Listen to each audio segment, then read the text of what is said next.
Police भर्ती की परीक्षा को 3 दिन हो चुके हैं और बाकी परीक्षा 30 और 31 अगस्त को होगी। इन 3 दिनों ने पुलिस ने सख्त कार्रवाई करते हुए सॉल्वर के साथ फर्जी अभ्यर्थियों को गिरफ्तार किया है। तो वहीं कुछ पुलिसकर्मियों की भी अरेस्टिंग हुई है जो पुलिस भर्ती परीक्षा में सेंध लगाने की कोशिश कर रहे थे। परीक्षा को लेकर पुलिस से लेकर एसटीएफ एक्टिव नजर आए, जिससे परीक्षा में कोई भी किसी तरह की गड़बड़ी न कर पाए।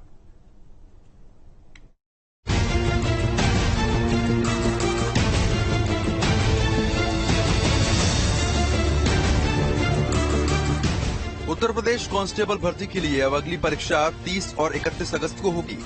दरअसल इस बार पुलिस भर्ती परीक्षा 5 दिन आयोजित की गई है, जिसमें 23, 24 और 25 अगस्त अभ्यर्थियों ने लिखित एग्जाम दिए, जिसमें करीब 19,84,000 से ज्यादा उम्मीदवार शामिल हुए। इस बार एग्जाम को सफलतापूर्वक कराने के लिए पुलिस सॉल्वर गैंग और संदिग्धों पर नजर बनाई हुई है। 3 दिन हुई परीक्षा के दौरान यूपी पुलिस ने कई एफआईआर दर्ज की। इसके अलावा संदिग्धों को परीक्षा देने से भी रोका गया। पुलिस भर्ती में गुरुवार रात से लेकर अब तक 12 सॉल्वर और 2 सिपाहियों समेत 34 आरोपी गिरफ्तार किए गए। रविवार को पकड़े गए 6 सॉल्वरों में से 1 सिपाही और 1 महिला भी शामिल है। गिरफ्तार सिपाही की तैनाती 45 बटालियन पीएससी अलीगढ़ में है। वो बलरामपुर में किसी और के नाम से परीक्षा देने पहुंचा था, जबकि उसकी मदद के आरोप में एक सिपाही को भी गिरफ्तार किया गया। अलीगढ़ में फिरोजाबाद के युवक की गिरफ्तारी, कानपुर में राजस्थान के युवक की गिरफ्तारी, कानपुर में हरदोई के अभ्यर्थी की अरेस्टिंग, कानपुर में सॉल्वर गिरोह का एक सदस्य गिरफ्तार, जौनपुर में दोबारा परीक्षा देने आया अभ्यर्थी अरेस्ट, प्रयागराज में जौनपुर का अभ्यर्थी गिरफ्तार, झांसी में आंसर शीट बदलने के आरोप में गिरफ्तारी, एटा में फिरोजाबाद का अभ्यर्थी गिरफ्तार, मैनपुरी में फर्जी अभ्यर्थी हुआ गिरफ्तार, जौनपुर में प्रतापगढ़ निवासी युवक अरेस्ट, आजमगढ़ में एक और अभ्यर्थी की गिरफ्तारी। जिले में आरसाई डिग्री कॉलेज में प्रकरण सामने आया, जिसमें पवन चौधरी नाम का लड़का जो कि मथुरा का रहने वाला है, वो अपने प्रवेश पत्र में कुछ फार्मूले लिखकर लेके गया था।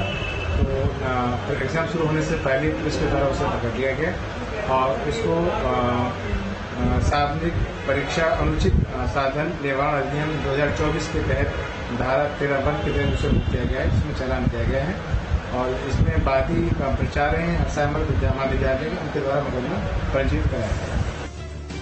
पिछले 3 दिनों में पुलिस ने शांतिपूर्ण परीक्षा प्रक्रिया सुनिश्चित करने के लिए एफआईआर दर्ज की है और करीब 40 लोगों को गिरफ्तार किया है। इनमें 12 गिरफ्तारियां कानपुर, झांसी, बलरामपुर, जौनपुर और अलीगढ़ से हुई। इसके अलावा 2 परीक्षा केंद्रों पर स्क्रीनिंग प्रक्रिया के दौरान 318 संदिग्धों की पहचान की गई है और इन सभी को परीक्षा देने की अनुमति दी गई। सभी जगह हमारे मजिस्ट्रेट, हमारे पुलिस के अधिकारी लगातार भ्रमणशील हैं। ये पूरी परीक्षा एक लंबी प्रक्रिया के तहत की जा रही है और इसमें बहुत सारे स्टेप्स होते हैं, जैसे प्रश्न पत्र का भंडारण, फिर वहां से सेंटर पे पहुंचाना, यहां बच्चों को का आधार प्रमाणित करना और उसके बाद से सुचारू रूप से परीक्षा कराना। तो इस बार ऐसी व्यवस्था की गई थी कि किसी को कोई असुविधा नहीं हुई। शासन स्तर से और सभी अधिकारियों के स्तर से बार बार जिले के अधिकारियों को सभी चीजें बताई भी गई, ट्रेनिंग भी दी गई। उस कारण से ही परीक्षाएं बहुत ही शांतिपूर्ण तरीके से चल रही हैं। बाहर के प्रदेशों से भी बच्चे आए हैं, वो भी परीक्षाएं दे रहे हैं और शासन तथा विभाग सुचितापूर्ण तरीके से और एक स्वस्थ प्रतिस्पर्धा के तहत मेधावी बच्चों को लेने के लिए संकल्प है।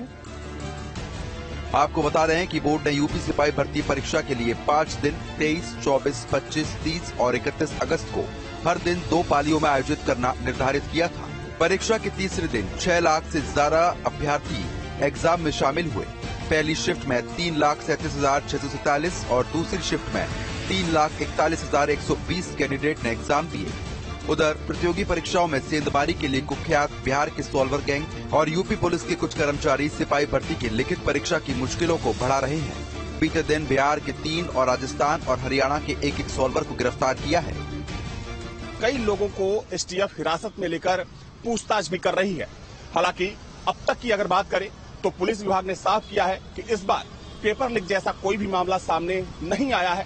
हालांकि सोशल मीडिया से लेकर जो एग्जाम सेंटर हैं वहां पर खास निगरानी रखी जा रही है। अभ्यर्थियों के साथ साथ जो सॉल्वर गैंग हैं उन पर भी खास निगरानी रखी जा रही है। साथ ही में सरकार और पुलिस विभाग ने साफ किया है कि सोशल मीडिया पर इस भर्ती परीक्षा को लेकर अगर कोई अफवाह फैलाता है तो उसके खिलाफ कड़ी कार्रवाई भी की जाएगी। हालांकि अगर 3 दिनों की परीक्षा की बात करें तो अब तक तमाम लोगों के खिलाफ कार्रवाई की गई है जो सोशल मीडिया के साथ साथ दूसरे जो प्लेटफॉर्म हैं वहां पर इस परीक्षा को लेकर अफवाह फैला रहे थे। आने वाले समय में यानी कि जो 2 दिन में परीक्षा आयोजित होने वाली है 30 और 31 अगस्त को, माना जा रहा है कि 30 और 31 अगस्त को भी एग्जाम सेंटरों पर खास निगरानी देखने को मिलने वाली है।